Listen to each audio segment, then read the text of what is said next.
సింపుల్గా పులిహోర ఎలా చేయాలో చూద్దాం. ముందుగా బౌల్ తీసుకొని బౌల్ హీట్ అయిన తర్వాత ఆయిల్ వేసుకోవాలి. ఆయిల్ హీట్ అయిన తర్వాత పోపు దినుసులు వేసుకోవాలి ఆయిల్లో. అవి వేగిన తర్వాత పలుకులను వేసుకోవాలి.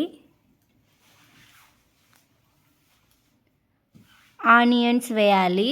ఆనియన్స్ ఆయిల్లో వేయించుకోవాలి మరిగే వరకు.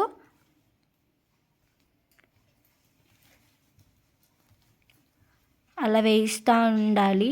ఆయిల్లో పచ్చిమిర్చి వేసుకోవాలి. నెక్స్ట్ ఎండుమిర్చిని కూడా వేసుకోవచ్చు. నేను పచ్చిమిర్చిని వేస్తున్నాను. అండ్ కొంచెం అల్లంని వేసుకోవాలి.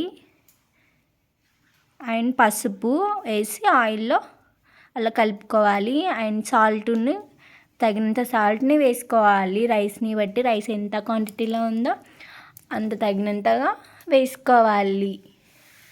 ఆయిల్లో అన్నీ మిక్స్ అయిన తర్వాత మనం ఉడికించుకున్న రైస్ని మనం అందులో వేసి కలుపుకోవాలి. ఆయిల్లో రైస్ని వేసి బాగా కలుపుకోవాలి. ఈ వింటర్ సీజన్లో మార్నింగ్ ఉన్న రైస్ నైట్ ఉన్నప్పుడు నైట్కి ఇలా పులిహోర చేసుకొని తినాలి వేడివేడిగా. అండ్ నిమ్మకాయ యాడ్ చేసుకోవాలి.